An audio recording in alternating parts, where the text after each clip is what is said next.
अस्सलाम वालेकुम दोस्तों, welcome back to my channel Kullu Usman की 90 एपिसोड। तो चलिए दोस्तों वीडियो को स्टार्ट करते हैं। उससे पहले मैं आपसे रिक्वेस्ट करना चाहूँगी कि अगर मेरी वीडियो आपको पसंद आए तो इसे लाइक, कमेंट्स और शेयर ज़रूर करिएगा। उस्मान उस पहाड़ी पे आता है जहाँ से अनागुल नज़र आ रहा होता है। वहाँ उसके दोनों बेटे अलाउद्दीन और फरहान आते हैं।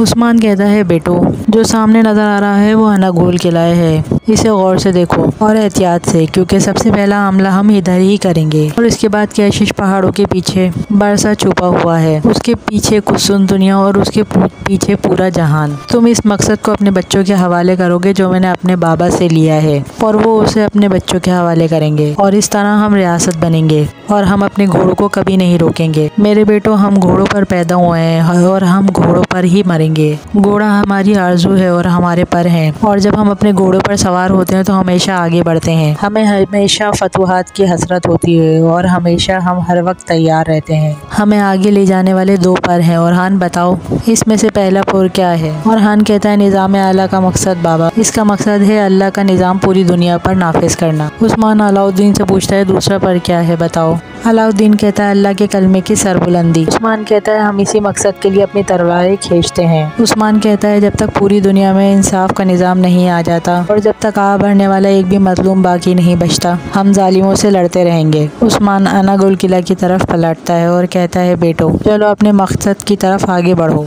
और वो अपने घोड़े दौड़ाते हुए तमाम सिपाहियों को लेकर एक गार की तरफ आते हैं। फरहान पूछता है, ये रास्ता कहाँ जाता है बाबा? उस्मान कहता है, मुश्किलात से बचने का हमेशा कोई ना कोई रास्ता जरूर होता है, और जो चीज़ अहम है उसे जानना जरूरी है। अगर आप रास्ते जानते हैं तो आपको परेशान होने की जरूरत नहीं, लेकिन अगर आप नहीं जानते तो आपको एहतियाती तदाबीर हासिल करनी होगी। उस्मान बुरहान को आवाज लगा के आगे की तरफ भेजता है। और हान उस्मान से कहता है, ये कौन सी जगह है बाबा? उस्मान कहता है, ये फतह की तरफ जाने का आगाजी रास्ता है। ये उन सिपाहियों का गार है जो अपने दिल में जंग के शोले लिए बैठे हैं। उस्मान सलाम के बाद कहता है कि आपके काम में आसानी हो।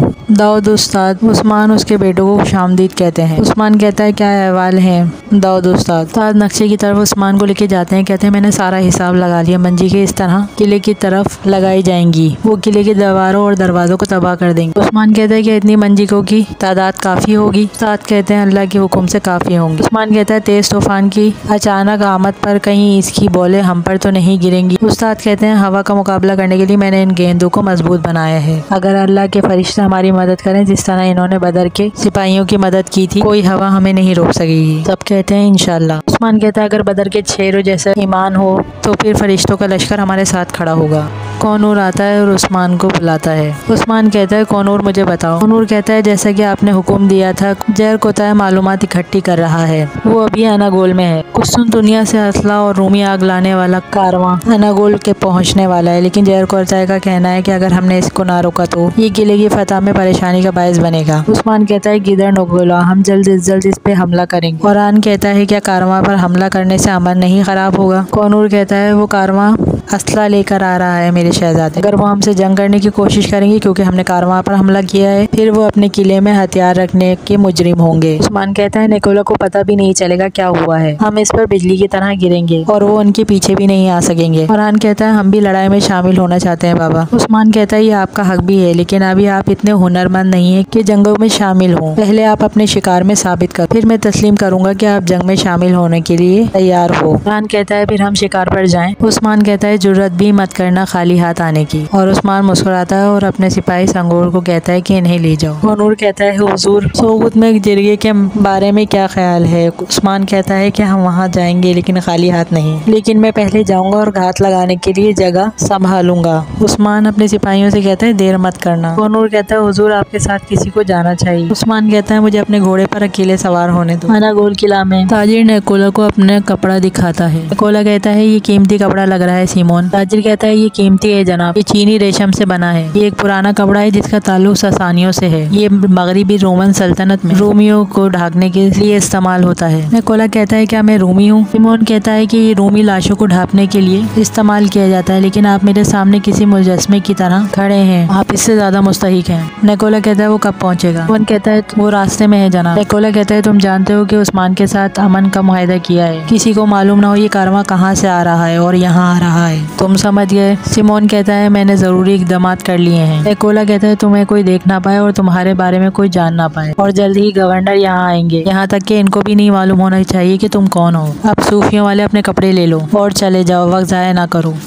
गेंजा साहब वहाँ पर आते हैं जहाँ मंजेके बन रही होती हैं। वो सलाम करते हैं। बुरहान जवाब देता है वालेकुम सलाम। सबसे मिलते हैं। कॉनूर उनसे पूछता है इतने अरसे आप कहाँ थे और कैसे हैं आप? जैसे आप कहते हैं हमने शोशा और काराबाग में कफार से लड़ाइयाँ की। कॉनूर कहता है अल्लाह का शुक्र। वो पूछता है ये शख्स कौन है? वो शख्स बताता है मैं एक तुर्क हूँ, मेरा नाम कामिर है। मैंने उस्मान भाई को जहाद का झंडा उठाते सुना, इसलिए मैं यहाँ आया हूँ। सब उसे खुश आमदीद कहते हैं। कबीले में आगल कहती है सब चीज़ें मुकम्मल हो जाएं, ये खुसूसी सिफारिश की गई है। सालजान कालीनों को देखते हुए कहती है ये आसमान की तरह चमकता है, मैं अपनी आंखों से रंग देखती हूँ, ये बहुत अच्छा लग रहा है। खवातीन मालून आगे पूछती है सब कैसा चल रहा है खवातीन? वो कहती है आयगल बताती है कि ये बेहतरीन सामान, इन्होंने सब कुछ बेहतरीन तैयार किया। मालून कहती है अम्मा को देखें वो अभी भी काम कर रही हैं। खाला कहती है वो कभी भी वक्फा नहीं लेती, तुलुए आफ्ताब से काम शुरू कर देती हैं। अल्लाह इन्हें ताकत दे। आयगल कहती है मैं कहना नहीं चाहती लेकिन इनका जिस्म पहले जैसे मजबूत नहीं रहा। वो कमर के दर्द के लिए मौलिज के पास भी जाती हैं। बाला कहती है अम्मा आप क्या कर रही हैं? सालजान कहती है हम आपके बगैर क्या कर सकते हैं बाला? क्या हुआ, क्या आपने बच्चे ढूंढ लिए? कहाँ हैं? बाला कहती है हाँ अम्मा वो अपने बाबा के साथ तरबियत पे गए हैं। सालजान कहती है पुराने दिन अच्छे थे कि उस्मान भी अर्तगल के साथ जाता था। अर्तगल ने इसे लड़ना और जाल बिछाना सिखाया। इस जमीन पर मेरे पास गिनती के कुछ दिन हैं।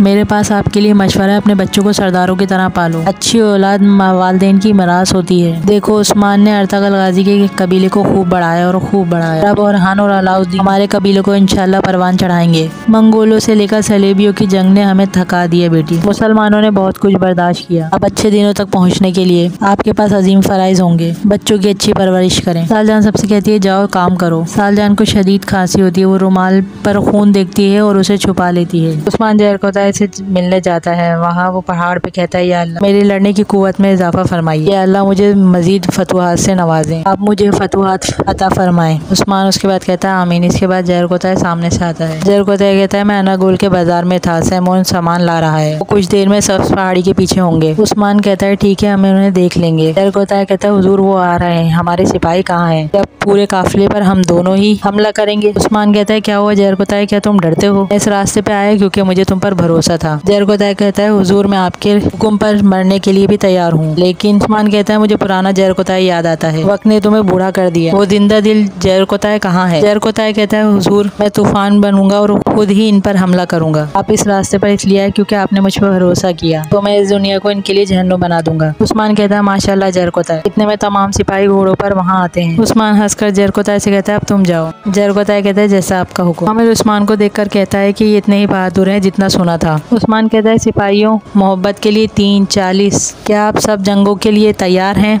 क्या आप जंग के लिए तैयार हैं? सब सिपाही कहते हैं तैयार हैं। निकोला गवर्नरों को जमा करके कहता है अगर मैं ईमानदार हूँ तो मैं अमन की परवाह नहीं करूँगा, ताहम हम इससे ज़्यादा फ़ायदा उठाने वाले हैं। गवर्नर कहता है हम उस्मान के साथ भी माले तिजारत कर रहे हैं, जल्दी वो मेरे पास बहुत सा सामान लाएगा। गवर्नर कहता है मुझे यकीन है हमारे काफिलों पर हमला ना करने पर वो गमगीन है। कोशिश कहता है मैं उसका नाम भी नहीं सुनना चाहता। गवर्नर कहता है क्यों, क्या तुम उसके दोस्त नहीं? कोशिश कहता है कि पुराने दोस्त भी दुश्मन बन सकते हैं वैसिलियस। निकोला भी ये सब जानता है। उस्मान और मैं कई बार एक दूसरे के साथ लड़े हैं, लेकिन फिर भी लोग अपने खून से ज्यादा इन लोगों के साथ होना पसंद करते हैं कि ईमान और इनकी जुबान की वजह से। निकोला कहता है कि वैसिलियस हम कह सकते हैं कि थोड़ी देर हो गई लेकिन कोशिश अपनी गलती को मान गया। वैसिलियस कहता है बहरहाल अब इस खट्टे मौजू पर बात नहीं करेंगे, हमारे पास आपको बताने के लिए एक बहुत अच्छी खबर है। उस्मान वहाँ हाथ लगाकर बैठ जाता है सिपाहियों के साथ जहाँ से उस कारवां ने गुजरना होता है। अलाउद्दीन और बुरहान शिकार ढूंढ रहे होते हैं, उनके साथ संगोर और बाकी सिपाही होते हैं। अलाउद्दीन को एक खरगोश नजर आता है। वो जैसे ही उसका शिकार करना शुरू करते हैं संगोर कहता है ज्यादा दूर मत जाओ और खरगोश वहाँ से बच के भाग जाता है। बुरहान कहता है संगोर एल्प तुमने इसे डरा दिया। गवर्नर कहता है मैं वैसिलियस के साथ अपनी दोस्ती को बढ़ा रहा हूँ, मैं इसकी सौतेली बेटी से शादी करूंगा, अब सबको मेरी शादी की दावत है। निकोला कहता है मुबारक हो, इसके साथ आपका एक और रिश्ता बनेगा। सरजमीन को अमन के लिए ऐसे रिश्तों की जरूरत है।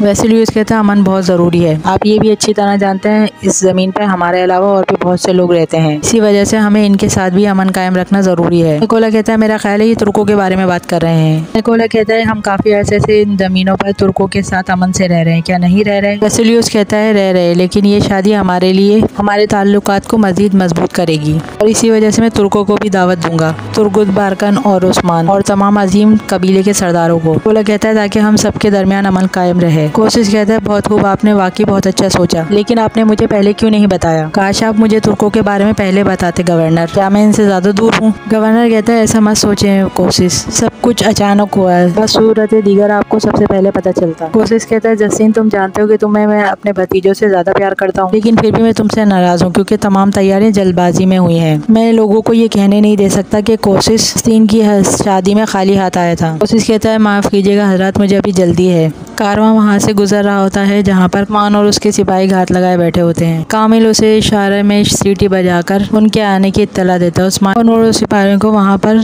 जाने को कहता है। निकोला कहता है मेरे प्यारे दोस्तों, ये एक शादी एक नाकाबिले फरामोश होगी। जैस्टिन बोलता है कि ये शादी एक बहुत अच्छा त्यौहार होगी, उस दिन उस्मान शादी का बहुत कीमती तोहफा होगा। निकोला कहता है सिर्फ उस्मान ही नहीं बल्कि इसका पूरा खानदान। वैसिलियस बोलता है मेरी सौतेली बेटी ओलाफिर और बेल्जिक के गवर्नर की शादी हो रही है, उस्मान और इसके अहले खाना की मौत इस शादी का सबसे बड़ा तोहफा होगा। निकोला कहता है गुंदुज, सुरगुज, उसका खानदान सब मारा जाएगा, सिर्फ एक शख्स आम होगा जो जिंदा रहेगा, वो है बारकन। वैसिलियस कहता है बारकन पर भरोसा करते हैं, मैं इसे देख रहा हूँ, लेकिन क्या तुम कोशिश पर भरोसा करते हो? निकोला कहता है कोशिश मेरा पुराना दोस्त है, मैं काफी अरसे से देख रहा हूँ, लेकिन इस पर भरोसा नहीं करना चाहिए। जैसन कहता है अब हम क्या करेंगे? निकोला कहता है लेकिन अभी काफी अरसे से उस्मान से कोशिश नहीं मिल रहा, लेकिन इसके दिल में अभी भी उस्मान के लिए नरम गोशा है, इसीलिए हमें जंग जीतने के लिए इससे पहले एक छोटी सी कीमत देनी होगी। शादी होने से पहले ही कोशिश मारा जाएगा। कौनूर कहता है कारवां के सरबराह तुम्हारा रास्ता यहीं खत्म होता है। वो कहता है नहीं, हमारा रास्ता अनागोल में खत्म होगा। नूर कहता है क्या तुम ऐसा सोचते हो? वो कहता है हमारा अमन का रास्ता है, ये सड़कें हम सबकी हैं, अगर आप अपनी जान की